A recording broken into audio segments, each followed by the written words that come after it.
رمضان شریف کا احترام کرنا یہ کتنا اہم ہے۔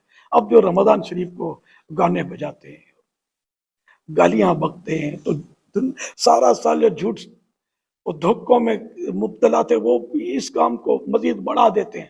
تو اس طرح یہ رمضان کا تقدس پامال نہیں کرنا چاہیے۔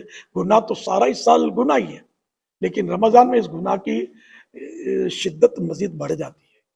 تو ایسی توبہ کی جائے رمضان میں، تو کہ آئندہ کبھی بھی یہ بندہ گناہ کی طرف نہ پھٹکے۔ کہ رمضان مبارک میں اگر بخشش نہ ہوئی، مغفرت نہ ہوئی، تو پھر کب ہوگی؟ اور اگر رمضان شریف میں گناہ معاف نہیں ہوئے تو پھر کب ہوں گے؟ حضرت سیدنا انس بن مالک رضی اللہ عنہ فرماتے ہیں کہ میں نے رسول پاک صلی اللہ علیہ وسلم کو فرماتے سنا، یہ رمضان تمہارے پاس آ گیا ہے، اس میں جنت کے دروازے کھول دیے جاتے ہیں اور جہنم کے دروازے بند کر دیے جاتے ہیں، اور شیطانوں کو قید کر دیا جاتا ہے۔ محروم ہے وہ شخص جس نے رمضان کو پایا اور اس کی مغفرت نہ ہوئی۔ کہ جب اس کی رمضان میں مغفرت نہ ہوئی تو پھر کب ہوگی؟ اللہ پاک کی رحمتیں چما چم برس رہی ہیں، لیکن ہم لوگ ہیں کہ ان رحمتوں کو لوٹنے کی طرف بڑھتے نہیں، غفلت کر جاتے ہیں۔ تو ماہ رمضان کا تو ایک ایک لمحہ قیمتی ہے، دھڑا دھڑ مغفرتیں ہو رہی ہیں، گناہ معاف کیے جا رہے ہیں، جنت الاٹ کی جا رہی ہے، اور جہنم سے آزادی مل رہی ہے۔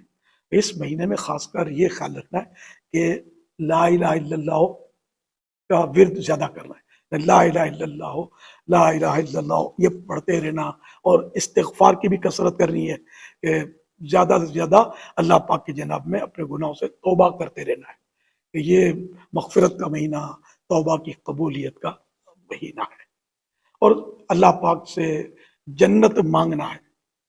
ایک اس کی یہ بھی اگر یاد کریں نا، اللہم ادخلنا الجنہ، اے اللہ مجھے جنت میں داخل کر دے۔ یہ اللہ کی شان ہے کہ اللہ سے جنت مانگتا ہے۔ جنت اللہ پاک کی جناب میں عرض کرتی ہے کہ یا اللہ اس کو جنت دے دے، اور جو جہنم سے پناہ مانگتا ہے تو جہنم کہتا ہے کہ یا اللہ اس کو مجھ سے پناہ دے دے۔ غالباً ایک روایت میں یہ 3 مرتبہ جنت کا سوال اور جہنم سے پناہ مانگنے کا ذکر ہے۔